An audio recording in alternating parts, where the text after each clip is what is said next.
I want to speak from my heart.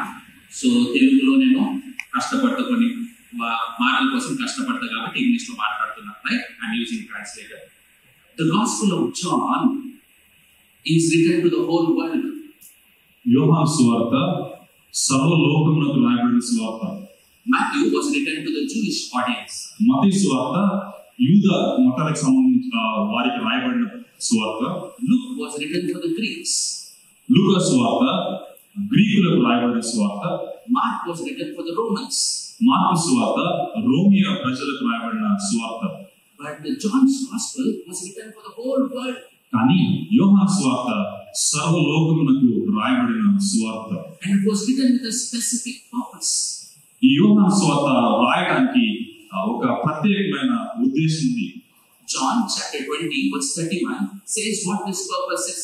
యోహాను సువార్త 20వ అధ్యాయం 31వ వచనం ఈ ఉద్దేశం ఏంటో మనకు బయలుపరుస్తుంది.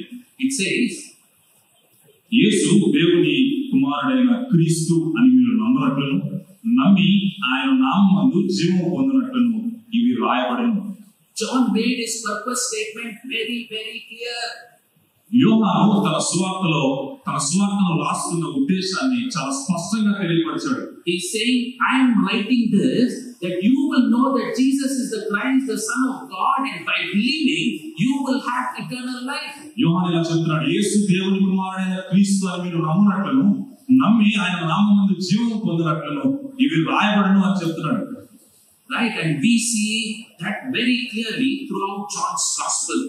ఈ విషయాన్ని మనం యోహాను సువార్త అంతట్లో తేటగా స్పష్టంగా మనం గమనించగలం. Quickly, if you look at just the 3rd chapter of John, యోహాను సువార్త 3వ అధ్యాయాన్ని మీరు ఒకసారి గమనించగలిగితే we read about Nicodemus. నికోదేము అనే ఒక వ్యక్తి గురించి మనం చదువుతాం. He was a religious person. తాను మతపరమైన వ్యక్తి. He was a teacher of the law. తాను ధర్మశాస్త్రోపదేశకుడు. He was in leadership position. తాను ఒక నాయకత్వం జరిగించే స్థాయిలో ఉన్నాడు. Right, and he comes to Jesus and tells him, Teacher, you are a great teacher. Nobody can teach like you. He was praising Jesus and saying all those things.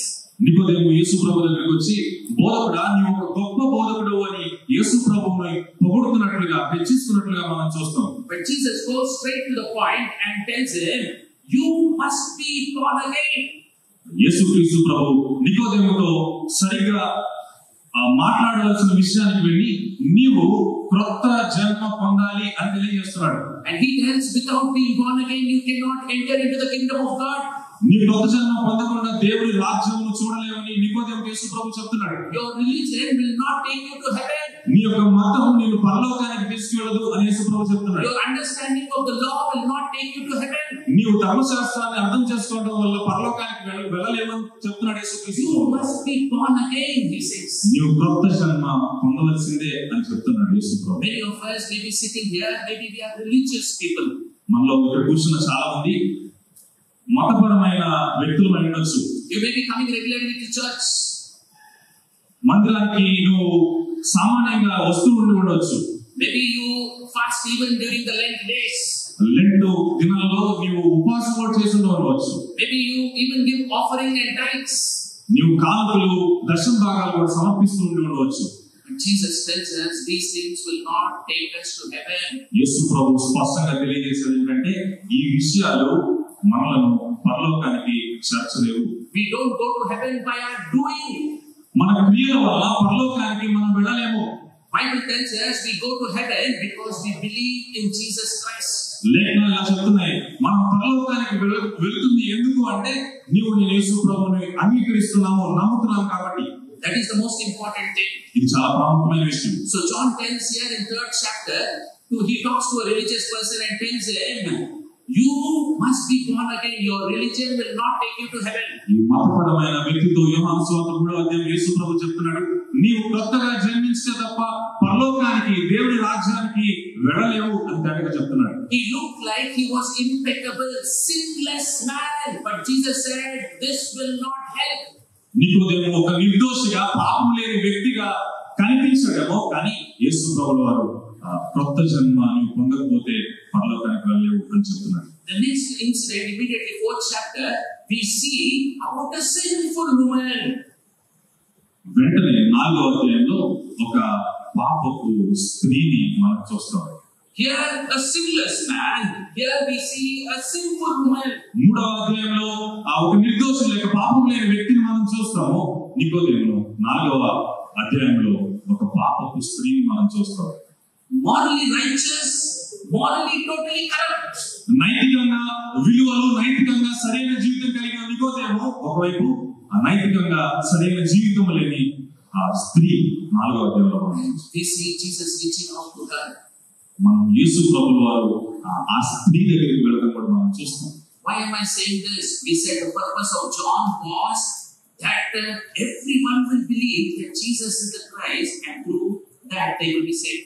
ఎందుకు ఈ మాట తెలియజేస్తున్నానంటే, యోహాను సువార్తికుడు తన ఉద్దేశాన్ని తెలియపరుస్తూ ప్రతి ఒక్కరూ నమ్మాలని, నమ్మి ఆయన నిత్య జీవం పొందాలని ఈ సువార్త యొక్క ఉద్దేశం కాబట్టి ఈ రీతిగా మనం చూస్తాం. The theme of my message this afternoon is unshackled from sin. ఈ యొక్క ఉదయకాలం నా యొక్క సందేశానికి అంశం ఏంటి అంటే పాపం నుండి విడుదల. That is the theme that we are going to focus. ఈ అంశం మీద కొద్ది నిమిషాలు మనం దృష్టి ఉంచుదాం. Right. Look at this passage. If we start reading from chapter 4 verse 3, this is what we discover. యోహాను సువార్త 4వ అధ్యాయం మీరు గమనించాలని ఇష్టపడుతున్న 3వ వచనం నుండి ఈ రీతిగా మనం చూడగలం.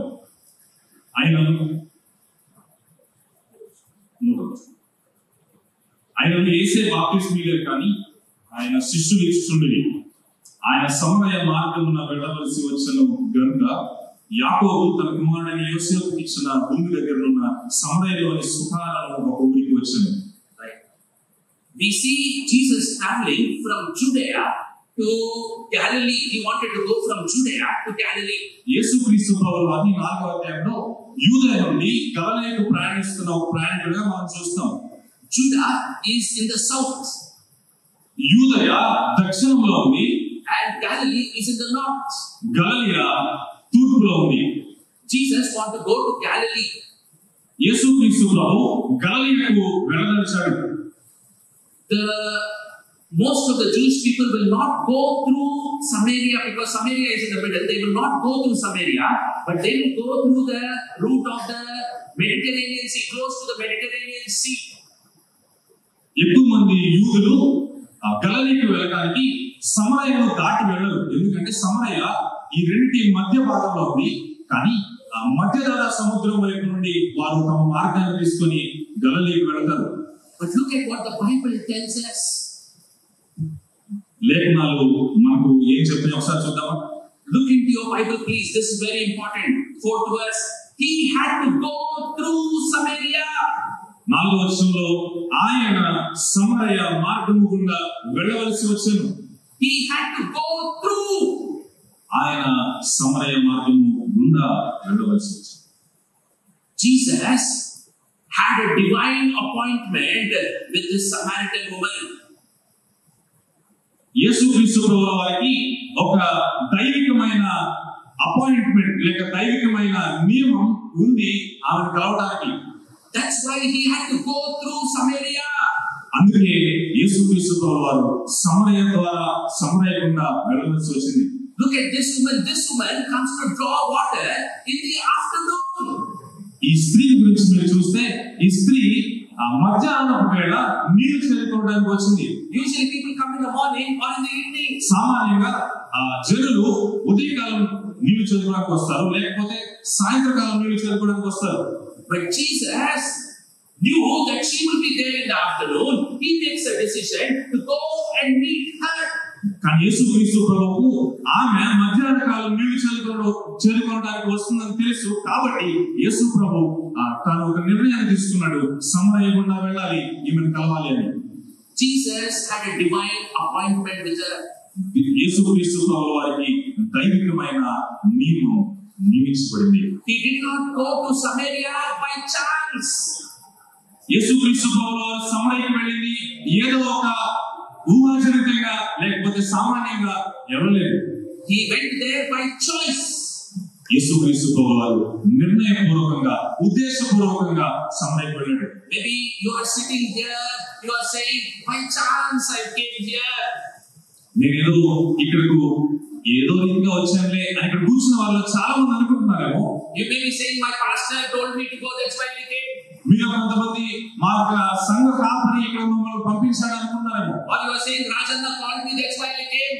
కొంతమంది రాజన్న పిలిచాడు అందుకే నేను వచ్చాను అనుకున్నారేమో. Or Satish Anna called me. కొంతమంది సతీష్ అన్న పిలిచాడు. Or your youth secretary told you to come, so you came here. మీ యొక్క యూత్ సెక్రటరీ పంపించాడు కాబట్టి పిలిచాడు కాబట్టి ఇక్కడికి వచ్చారని మీరు చాలా మంది అనుకుంటున్నారు. No friends, you are here by divine appointment of God. God has an appointment with you. నీవు ఇక్కడ రావడం దేవుని చిత్తం, దేవుని నియమం. Look at this interesting thing. Jesus had an appointment with her in her disappointment. ఆ స్త్రీ యొక్క నిస్సహాయ స్థితిలో యేసుక్రీస్తు ప్రభువుల వారికి దైవికమైన నియమం ఆమెతో కలవాలి అని నియమించబడింది. She was totally disappointed with her life because she tried many relationships. It did not work. She did not like people. That's why she comes to the well in the afternoon. ఈ స్త్రీ తాను ఎన్నో సంబంధాలను చూసిన తర్వాత ప్రతి సంబంధం పోయిన తర్వాత నిస్సహాయ స్థితిలో ఉండి ఏం చేయాలో అర్థం కాక మధ్యాహ్నం పోయేలా నీళ్లు చేరుకోవడానికి పాల దగ్గరికి వచ్చింది. And God had an appointment with her. దేవుడు తనను కలవడానికి నియమం తీసుకున్నాడు. Maybe some of you are at your disappointed state. ఇక్కడ కూర్చున్న వాళ్ళు కొంతమంది మీ నిస్సహాయ స్థితిలో ఉండవచ్చు. Maybe you are a failure in your studies. నీ యొక్క కోల్పోయిన వ్యక్తి, ఓడిపోయిన వ్యక్తి ఉండవచ్చు నీ యొక్క విద్యా జీవితంలో. Maybe you are a failure in relationships. Somebody said tata bye bye to you. నీకు కొంతమంది నీ యొక్క సంబంధాలను పెంచి వేసుకొని వెళ్ళిపోయారేమో. Maybe what you dreamed did not happen. You wanted to go to some other university to study. It did not work. You are in a disappointed state. నీవు కన్నా కళలు సాకారం అవ్వలేదేమో. నువ్వు ఒక యూనివర్సిటీకి వెళ్ళాలనుకున్నావు, నువ్వు ఒక కాలేజ్కి వెళ్ళాలనుకున్నావేమో, అది సాకారం అవ్వలేదేమో. Maybe the promotion that you are seeking, the job that you are seeking did not work. You are in a disappointed state. నీ యొక్క ఉద్యోగంలో నువ్వు పై స్థాయికి వెళ్ళాలనుకున్నావేమో, కానీ అది జరగలేదేమో. But we see in that disappointed state, God wants to have an appointment with us. ఆ నిస్సహాయ స్థితిలో దేవుడు ఆమెతో అపాయింట్మెంట్ లేక నియమం తీసుకున్నాడు. Look at in the Bible, we see many of appointments of God with disappointed peoples. లేఖనాల్లో Bible గ్రంథంలో ఈ రీతిగా నిస్సహాయ స్థితిలో ఉన్న వారి కొరకు దేవుని నియమాన్ని మనం చూస్తాం. We see Moses was disappointed. He ran away and he was living in Midian, and God had an appointment with him in his disappointment. పాత నిబంధనలో మోషేని మనం చూస్తే ఐగుప్తు నుండి మిద్యానుకు పారిపోయాడు. నిస్సహాయ స్థితిలో కూర్చున్నట్టుగా దేవుడు దైవికమైన తన సమయంలో ఒక నియామకం ఆయన కలవటానికి నియమించాడు. Joseph was sold into the land of Egypt. He was totally disappointed, but God had an appointment with Joseph in the land of Egypt. యోసేపు ఐగుప్తులకు అమ్మబడ్డాడు. తాను అట్టని నిస్సహాయ స్థితిలో ఉన్నాడు. అయితే దేవుడు తనను కలవటానికి, దేవుడు తనతో మాట్లాడటానికి నియమం కలిగి ఉన్నాడు. I don't know, friends, what is your disappointment this afternoon? ఈ మధ్యాహ్న కాల సమయంలో మీ యొక్క నిస్సహాయ పరిస్థితుల్లో నాకు తెలియదు. But God wants to have an appointment with you. దేవుడు నీతో ఒక నియమం కలిగి ఉండడానికి ఇష్టపడుతున్నాడు. The second thing that I want first point, if you are writing the notes, first point is he had a divine appointment with her. దేవునికి ఒక దైవ నియమం ఉంది ఆ పాపపు స్త్రీతో. Second point that I want to tell you this afternoon is found in verse 9. రెండవ మాటగా 9వ వచనంలో ఈ మాట మనం గమనించగలం. ఆ సమరయ స్త్రీ, యూదుడవైన నీవు సమరయ స్త్రీ నన్ను దాహమునకిమ్మని ఎలా అడుగుతున్నావని ఆయనతో చెప్పాను. ఏలైనా యూదులు సమరయులతో సాంగత్యము చేయరు. The Samaritan woman was totally surprised how a Jewish person is speaking to her. ఒక యూదుడు సమరయ స్త్రీ నాతో ఏ రీతిగా మాట్లాడుతున్నాడు అని ఈ సమరయ స్త్రీ పూర్ణంగా ఆశ్చర్యానికి గురైంది. Right? The second point is Jesus broke all barriers to meet her. యేసుక్రీస్తు ప్రభువు వారు రెండో మాటగా యేసుక్రీస్తు ప్రభువు వారు మధ్య ఉన్న అడ్డుగోడలన్నిటినీ ఆయన కూల్చివేశాడు ఈ పాపపు స్త్రీని కలవడానికి. The Jewish people looked down on Samaritan. యూదులు సమరయుల్ని తక్కువగా చూసేవారు. Because they were a corrupted race. సమరయులు ఒక పాడైపోయిన ప్రజలుగా మనం చూస్తాం. Because when the Assyrians came and conquered the northern kingdom, they took off people and scattered them everywhere. So the Jewish people intermarried with others and corrupted their race. అశ్షూరీయులు వచ్చి యుద్ధం చేసినప్పుడు వారు యూదులు సమరయులను పెళ్లి చేసినట్లుగా మనం చూస్తాం. ఆ తర్వాత అన్యులని పెళ్లి చేసుకోవడం చూస్తున్నాం. సో వారి ఒక రేస్ ని వాళ్ళు కరప్ట్ చేసేస్తున్నారు. తద్వారా వారి యొక్క జాతిని వారు పాడు చేసుకున్న వారిగా ఉన్నారు. They were also considered rebels. వారు తిరుగుబాటు చేసే ప్రజలుగా మనం చూస్తాం. Because they rebelled against Solomon's son Rehoboam when he became king. They said, we don't want you as king. సొలొమోను కుమారుడైన రెహబాము రాజైనప్పుడు వీరు తిరుగుబాటు చేసినట్లు మనం చూస్తాం. So they were considered political rebels. వారు రాజకీయపరమైన తిరుగుబాటుదారులుగా లేఖనాల్లో మనం చూస్తాం. They were also considered religiously corrupt people. మతపరంగా పాడైపోయిన వారుగా ఈ వ్యక్తులు మనం చూస్తాం. Because they built their own temple in a place called Gerizim. They were worshipping God and they only stuck on to the first 5 books of the Bible. గెరిజిములో తమకంటూ ఒక ఆలయాన్ని వారు నిర్మించుకొని దేవుని ఆరాధించడం మొదలు పెట్టారు. ఇంకా చెప్పాలంటే మొదటి 5 పుస్తకాలు లేఖనాల్లో మొదటి 5 పుస్తకాలను వారు పాటించేవారుగా ఉన్నారు. So they were considered religiously corrupt people. మతపరంగా వారు పాడైపోయిన వ్యక్తులుగా ఉన్నారు. Racially they moved away from the Jewish race. జాతీయంగా యూదుల నుండి పక్కకు తొలగిపోయారు. Politically they were rebels. రాజకీయంగా వారు తిరుగుబాటుదారులుగా ఉన్నారు. Religiously they were corrupt. మతపరంగా పాడైపోయిన వారుగా ఉన్నారు. They were totally, that's why the Jewish people said, I thank God I'm not a dog, I'm not a Samaritan. యూదులు ఈ రీతిగా చెప్పేవారట, నేను కుక్కని కాదు, నేను సమరయుని.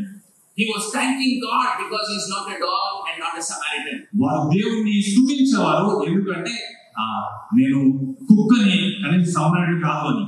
Look at this, one more thing. A man would not speak to a woman.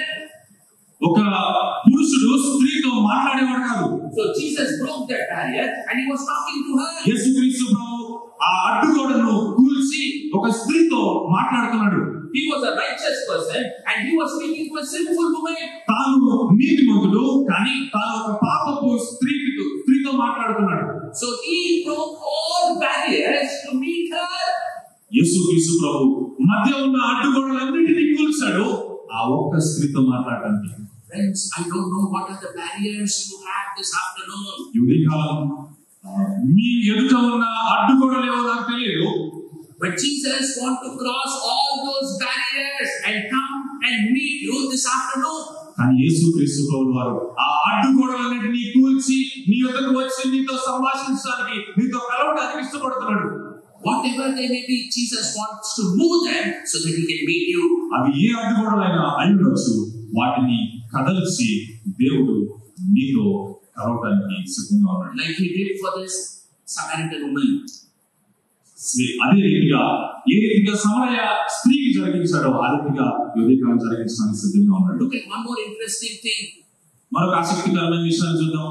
Because he had a divine appointment with her. దైవ నియమం ఆమె కలవడానికి ఉండి ఉండటాన్ని బట్టి he said the disciples went to buy bread. తన శిష్యులు ఆహారం కొనడానికి వెళ్ళినట్లుగా మనం చూస్తాం. How many people will go to buy bread? ఎంతమంది ఆహారం కొనడానికి వెళ్తారు సామాన్యంగా? చెప్పండి, ఎంతమంది పోతారు? ఇప్పుడు మామూలుగా నెక్స్ట్ యూత్ మీటింగ్ అవుతుంది అనుకోండి, మీరు డిసైడ్ చేస్తారు డిన్నర్ చేయాలి, ఎంతమంది పోతారు? చెప్పండి, ఎంతమంది పోతారు? జల్దీ చెప్పాలా, ఆకలి వేసుకుని మీకు తెలిసిన ఎంతమంది పోతారు? అందరు పోతారు. ఇద్దరు పోతారు. ఇద్దరు పోయి బిర్యానీ పట్టుకొని ఫ్యామిలీ ప్యాక్ రెండు పట్టుకొని యాక్టివ్గా ఉంటే ముందు పెట్టుకొని వచ్చేస్తారు. ఇక్కడ ఎంతమంది పోయినారంట? 12 మంది పోయినారంట. All 12 went to buy food. 12 మంది ఆహారాన్ని కొనడానికి వెళ్ళారు. Because Jesus had an appointment with her. ఎందుకు అంటే యేసు ప్రభువుకు ఆమెతో కలవడానికి దైవ నియమం ఉంది కాబట్టి. Friends, we see all that is happening here is by God's plan. ఇక్కడ జరుగుతున్న విషయాలు అన్ని దేవుని ప్రణాళికలో జరుగుతున్నాయి. And God is sovereign and He is in control.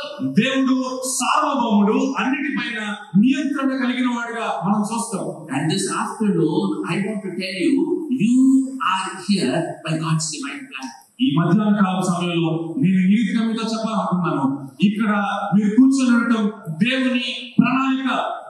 Because Jesus wants to set you free from the bondage of sin. యేసుక్రీస్తు ప్రభువారు ఈ మధ్యాహ్నం నీ యొక్క పాపపు బందీ నుండి విడిపించడానికి సిద్ధపడుతున్నాడు. Right? Let's move quickly on to the third point. మూడో విషయానికి మనం త్వరగా వెళ్దాం. First thing we said, he had a divine appointment with her. మొదటిది, ఆమెను కలవడానికి యేసు ప్రభువుకు దైవిక నియమం ఉంది. Second thing we said, he broke all barriers to meet her. ఆమెను కలవడానికి, రెండో విషయంగా ఆమెను కలవడానికి ఉన్న అడ్డుగోడలన్నిటిని ఆయన కూల్చినట్లుగా మనం చూస్తాం. Third thing, మూడో విషయం 23rd verse. 23వ వచనం. అయితే యథార్థముగా ఆరాధించువారు ఆత్మతోను సత్యముతోను తండ్రిని ఆరాధించు కాలం వచ్చుతున్నది, అది ఇప్పుడును వచ్చేది. తను ఆరాధించువారు అట్టి వారే కావాలని తండ్రి కోరుచున్నాడు. Thirdly, Jesus wanted to make her a true worshipper. మూడవదిగా యేసుక్రీస్తు ప్రభు ఆమెను, ఆ పాపపు స్త్రీని ఒక నిజమైన ఆరాధకురాలుగా చేయడానికి ఇష్టపడుతున్నాడు. That is God's desire for all of us. అదే ఉద్దేశము, అదే కోరిక, అదే ఇచ్చ దేవుడు మన అందరి ఎడల కూడా కలిగి ఉన్నాడు. He wants all of us to be true worshippers of Him. మనందరము దేవుని యొక్క నిజమైన ఆరాధకులుగా మారాలని ఆయన కోరుకుంటున్నాడు. That is God's purpose in creating us. మనల్ని సృష్టించడం వెనుక దేవుని యొక్క ఉద్దేశం అది. You and I were created for His glory. నీవు నేను ఆయన మహిమ కొరకు మాత్రమే సృష్టించబడ్డాం. You and I were created for His praise. నీవు నేను ఆయనను స్తుతించడానికి మాత్రమే సృష్టించబడ్డాం. And we see now Jesus wants to make her a true worshipper. ఇప్పుడు యేసు ప్రభువు వారు ఆ స్త్రీని ఒక నిజమైన ఆరాధకురాలుగా చేయడానికి ఇష్టపడుతున్నాడు. Friends, true worship is not possible without a relationship with God. నిజమైన ఆరాధన దేవునితో సంబంధం లేకుండా సాధ్యం కాదు. So Jesus had to build a relationship with her. అందుకే యేసు ప్రభువు ఆమెతో సంబంధాన్ని పెంపొందించాలనుకున్నాడు. And relation is not possible when there is sin. ఈ సంబంధము పాపము ఉంటే సాధ్యం కాదు. And now Jesus touches the core of our problem. ఆమె యొక్క సమస్య యొక్క గర్భాన్ని దేవుడు ముట్టునట్లుగా మనం చూస్తాం. ఆ సమస్య యొక్క మొదలును దేవుడు ముట్టునట్లుగా మనం చూస్తాం. He asked her, he tells her, if you ask me, I will give you living water. నీవు నన్ను అడిగితే నేను నీకు జీవజలం ఇస్తాను అని యేసు ప్రభువు చెప్తున్నాడు. And he also tells her, if you drink the water I am giving you, you will thirst no more. నీవు నేనిచ్చు నీళ్లు తాగితే మరెప్పుడు దాహము కలుగు అని యేసు ప్రభువు చెప్తున్నాడు ఆమెతో. She was thirsty and running, thinking that relationships will satisfy her. Relationship did not satisfy her thirst. ఆమె తృష్ణలో ఉంది. ఎందుకంటే సంబంధాలు ఈ తృష్ణను లేక సంబంధాలు ఈ దప్పికను తీరుస్తాయి అని ఆమె అనుకుంది. కానీ ఆమె దాంట్లో కనుగొనలేకపోయింది. Relationships did not satisfy her. సంబంధాలు ఆమె దప్పికను తీర్చలేదు. So Jesus now is telling her, if you ask me, I will give you living water. యేసు ప్రభువు చెప్తున్నాడు, నీవు నన్ను అడిగితే నీకు జీవజలం ఇస్తాను. Immediately she says, please give me. ఆమె వెంటనే నాకు ఇవ్వండి అని యేసు ప్రభువుతో అడుగుతుంది. She is very much like us. ఆమె కూడా మనలాంటి ఒక స్త్రీ కదా. She is very carnal. She is saying, I want water. You have water. You are going to give me. Please give me. I don't have to come to this well again and again. ఆమె చాలా శారీరకమైంది. మీ దగ్గర నీళ్లు ఉన్నాయి, నా దగ్గర నీళ్ళు లేవు, మీరు నీళ్ళు ఇవ్వండి. ఎందుకంటే నేను సారికి ఈ బాధ దగ్గరికి మరలా రాలేను. Give me what I need. I will take and I will go. నాకు కావాల్సింది నాకు ఇవ్వండి, నేను తీసుకొని నేను వెళ్ళిపోతాను అని చెప్తుంది. Many of us are sitting here. We have come with an agenda. నీవు నేను ఇక్కడ కూర్చున్న వాళ్ళ చాలా మంది ఒక ఉద్దేశంతో మనం ఇక్కడ వచ్చి ఉంటాం. You are struggling with a problem. You are coming to God. God, please clear this problem. Thank you. I will go. నీ ఒక సమస్య దగ్గరకు వచ్చుంటావు. ఆ సమస్య యేసు ప్రభు ముందు పెట్టి, దేవుని ముందు పెట్టి, ఈ సమస్యను నువ్వు తీర్చు, నేను వెళ్ళిపోతాను అని నువ్వు చెప్తున్నావు. God, I'm caught in this problem. I failed. Somehow pass me. I will not again neglect my studies. నేను ఈ సమస్యలో చిక్కుకున్నాను, నేను ఓడిపోయాను, నేను ఫెయిల్ అయ్యాను. ఎలాగో నన్ను రక్షించు, ఎలాగో నన్ను కాపాడు, నేను మరొకసారి చక్కగా చదువుకుంటాను. We just want the answer for our problem and then we want to run away. మన సమస్యలకు సమాధానం తీసుకొని పరిగెత్తడానికి మనం ఇష్టపడుతున్నాం. But Jesus says before he really gives us the living water, he now touches the core, he touches the heart of the problem. Water లేక నీళ్ళు ఇవ్వకముందే, లేక సమస్యకు సమాధానం చెప్పే ముందే యేసు ప్రభుల వారు తన సమస్య యొక్క మూలాన్ని లేక సమస్య యొక్క ఆ గుండెను తెచ్చడానికి మొదలు పెడుతున్నాడు. The easiest way to the heart is through a wound. గుండెకు ఒక సులువైన మార్గం లేక హృదయాన్ని చేరడానికి ఒక సులువైన మార్గం ఏంటంటే గాయం. Now Jesus touches her wound. తన గాయాన్ని యేసు ప్రభుల వారు ముట్టడానికి ప్రయత్నిస్తున్నాడు. He says, go call your husband. యేసు ప్రభుల వారు నీ పెనిమిటిని పిలుచుకొనిరా అని అడుగుతున్నాడు. No husband. No husband. Jesus tells you have already had 5 husbands. ఆమె నాకు పెనిమిటి లేదు అని చెప్పినప్పుడు యేసు ప్రభుల వారు నీకు 5 పెనిమిటి ఉన్నారని చెప్తున్నాడు. Immediately she says, are you a prophet? వెంటనే ఆమె నీవు ప్రవక్త అని అడుగుతుంది. She is trying to change the topic. తాను ఆ అంశాన్ని అక్కడ జరుగుతున్న సంభాషణ మార్చడానికి ప్రయత్నిస్తుంది. Jesus touches the wound and he gets to the heart. ఆమె గాయాన్ని ముట్టి ఆమె హృదయంలోనికి వెళ్ళడానికి దేవుడు ఇష్టపడుతున్నాడు. Now the topic is changing to worship. ఇప్పుడు అంశము ఆరాధన వైపుకు మరల్చబడుతుంది. She says, you people, I see you are a prophet. You people worship in Jerusalem and we worship in this mountain Gerizim. నీవు ప్రవక్తను నేను గ్రహిస్తున్నాను, మీరు యెరూషలేములో ఆరాధిస్తారు, మేము గెరిజీములో ఆరాధిస్తాము అని మాట్లాడుతున్నాము. Jesus tells first to worship you should have a relationship. నీవు మొదట ఆరాధించడానికి నీవు దేవునితో సంబంధం కలిగి ఉండాలి అని యేసు ప్రభువు వారు చెప్తున్నారు. To have a relationship there should be conversion. ఒక సంబంధం కలిగి ఉండడానికి మార్పు అనేది అవసరం.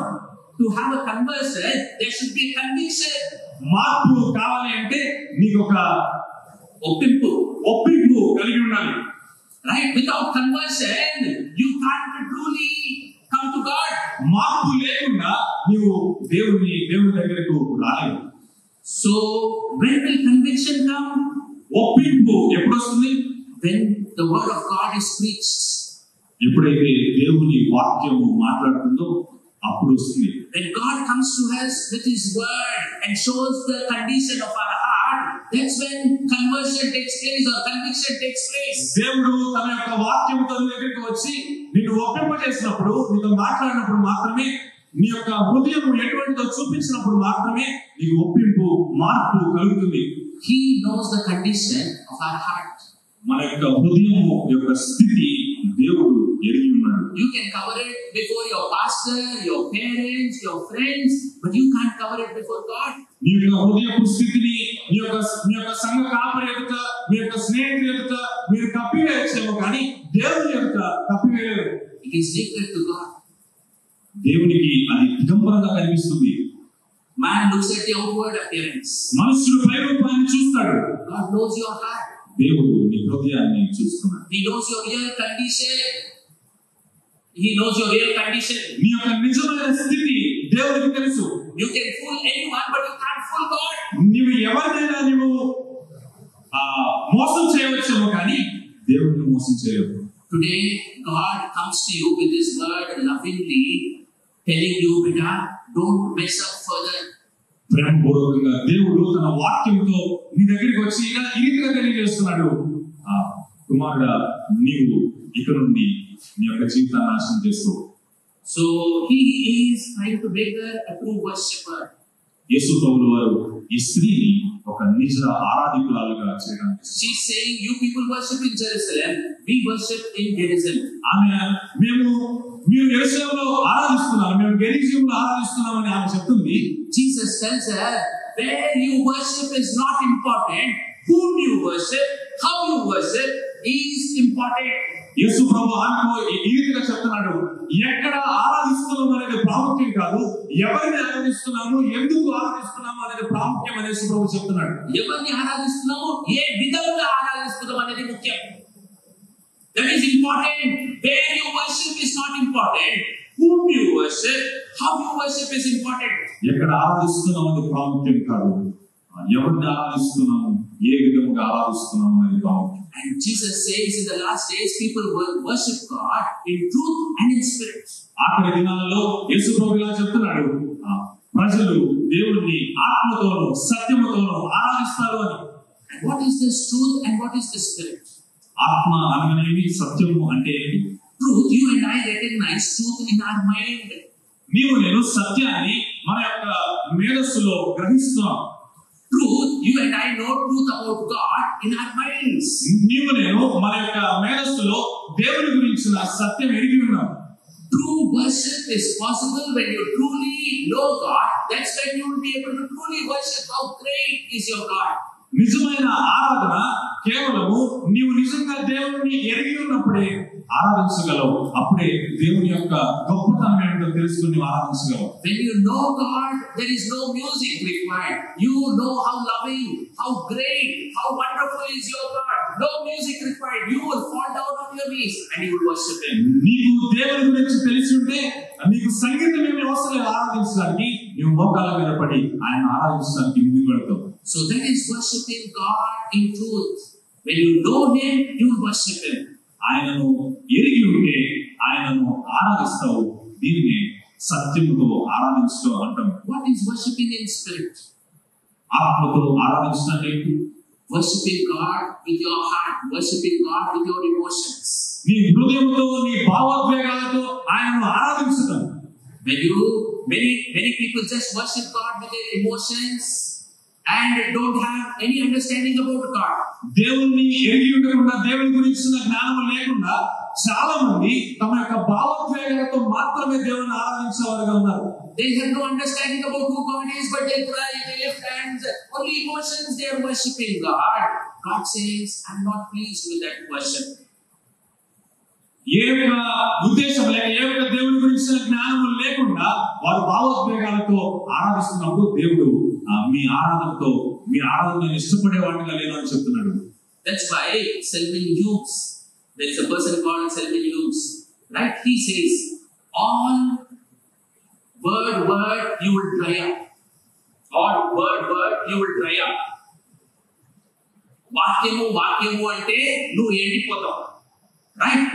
ఆత్మ అంటే you may blow up, but word and spirit రెండు కలిసినాయంటే you will grow up, right? దాని ట్రాన్స్లేషన్ ఉంది కదా, right? So you should worship God with your mind, you should worship God with your heart. నువ్వు దేవుణ్ణి జ్ఞానంతో, మేధస్సుతో ఆరాధించాలి. అంత మాత్రమే కాదు, దేవుణ్ణి హృదయంతో కూడా ఆరాధించాలి. That's when you will grow. అప్పుడే నువ్వు ఎదగలవు. Grow spiritually. అప్పుడే ఆత్మీయంగా ఎదగలవు. And fulfill God's purpose. అప్పుడే దేవుని చిత్తాన్ని నువ్వు నెరవేర్చగలవు. Right? There are only people who know God, they have no emotions. You will dry up, you will see many, they have right understanding, but they have no emotions. No. When you know God, emotions will automatically come. You should be free to worship your God. చాలా మందికి ఆ తలలో దేవుని గురించిన జ్ఞానం ఉంటుంది, కానీ భావోద్వేగాలు ఉండవు. ఎప్పుడైతే నీవు తలలో దేవుని జ్ఞానం కలిగి ఉండి భావోద్వేగాలతో ఆయన ఆరాధిస్తావు, అప్పుడే దేవుని ఆరాధించినట్లు. Right? So God is looking for such worshippers. దేవుడు అటువంటి ఆరాధకుల కొరకు ఎదురు చూస్తున్నాడు. Right? Quickly, let's go to the last point. ఆఖరి మాటకు తొలగలను. First point was he had a divine appointment with her. మొదటిది, ఆమెతో దైవ నియమం యేసు ప్రభువుకు ఉంది. Second one, he broke all barriers to meet her. రెండవది, ప్రతి ఒక్క అడ్డుగోడను ఆయన కూల్చాడు ఆమెను కలవడానికి. Third, he wanted to make her a true worshipper. మూడవది, ఆమెను ఒక నిజ ఆరాధకురాలుగా ఆయన చేయడానికి ఇష్టపడ్డాడు. Fourth thing, నాలుగవది 39th verse. 39వ వచనం. నేను చేసినవన్నీ నాతో చెప్పినని సాక్ష్యం ఇచ్చిన స్త్రీ యొక్క మాటను బట్టి ఆ ఊరిలోని సమరయులలో అనేకులు ఆయన యందు విశ్వాసం ఉంచిరి. The whole of Samaria came to know Jesus because of this one woman. సమరయలో ఉన్న వారందరూ యేసు ప్రభువుని గురించి తెలుసుకున్నారు. ఎవరి ద్వారా అంటే ఈ ఒక స్త్రీ ద్వారా. God's fourth point, God's purpose for her was multi-purposeful. నాలుగవదిగా దేవుని ఉద్దేశము ఆమె ఎడల కేవలం ఒక విధమైనది కాదు, మరిన్ని కోణములు కలిగినది, ఎక్కువ కోణములు కలిగినది. Multi-purposeful. It is ripple effects. God touches her and through her the whole of Samaria is reached. దేవుడు ఆమె ముట్టాడు, ఆమె ద్వారా సమరయ అంతా ఆయన చేరగలిగాడు. Friends, God's purpose for you this afternoon is not just to bless you and just to make you happy. No. God's purpose through you is whole of Moinabad, whole of Chilkur, whole of Vikarabad, whole of Patancheru, or any other place that you come from. God wants the whole of that place to be reached for His glory. ఈ మధ్యాహ్న కాలపు సమయంలో దేవుడు నీ ఎడల తనకున్న చిత్తం కేవలం నీ కొరకు కాదు, నీ ద్వారా నీ వచ్చిన ప్రాంతం ఏదైనా, వికారాబాద్ కావచ్చు, ఏ ప్రాంతమైనా మార్పు చెందాలని దేవుడు కోరుకుంటున్నాడు. Every time He doesn't do one thing when He touches you and me. He doesn't do one thing when He touches you and me. కేవలం దేవుడు నిన్ను ముట్టినప్పుడు, నిన్ను కలిసినప్పుడు దేవుడు ఓన్లీ కేవలం ఒక విషయాన్ని జరిగించడు. No, He has bigger plan for you. నీ కొరకు ఒక పెద్ద ప్రణాళిక, గొప్పదైన ప్రణాళిక ఆయన కలిగి ఉన్నాడు. The whole of Samaria came to know who Jesus is through this one lady. సమరయ అంతా యేసు ప్రభువును ఈ ఒక్క స్త్రీ ద్వారా తెలుసుకున్నారు. I don't know, you may be saying, one person, my church, there is no revival. My college, nobody knows about Jesus. My office, nobody knows about Jesus. Jesus is saying, Beta, will you allow me to touch you? నేను ఒక్కడనే సంఘంలో ఉద్యోగం లేదు, నేను ఒక్కడనే కాలేజీలో ఏం చేయగలను, నేను ఒక్కడనే నా యొక్క స్నేహితుల మధ్య ఏం చేయగలను అని నువ్వు అనుకుంటున్నావేమో. యేసు ప్రభు ఈ మధ్యాహ్నం ఇది అంటున్నాడు, బిడ్డ నేను నిన్ను ముట్టవచ్చా? Will you allow me to touch you? నీవు నేను ముట్టడానికి నువ్వు అనుమతిస్తావా? Will you open your heart to Jesus? నీవు హృదయాన్ని యేసు ప్రభు కొరకు తెరుస్తావా? Will you allow Him to set you free from the shackle of sin? ఆయన నిన్ను పాపపు బంధకాల నుండి విడిపించడానికి నువ్వు అనుమతిస్తావా?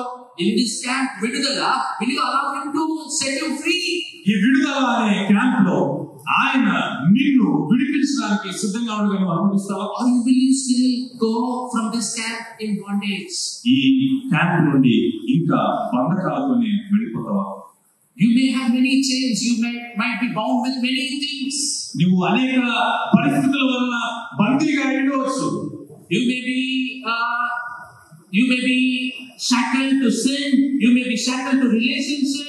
You may be shackled by Satan. You may be shackled by self, and you may be shackled with many things. నీవు పాపం వల్ల బందీగా ఉండవచ్చు, నీవు సంబంధాల వల్ల బందీగా ఉండవచ్చు, నీవు నీ యొక్క స్వకార్యముల వల్ల బందీగా ఉండవచ్చు. నువ్వు దేని గురించి దేని వలన బందీగా అయినా, maybe you are shackled because of your habit. Some of you are addicted to porn and you are shackled by it.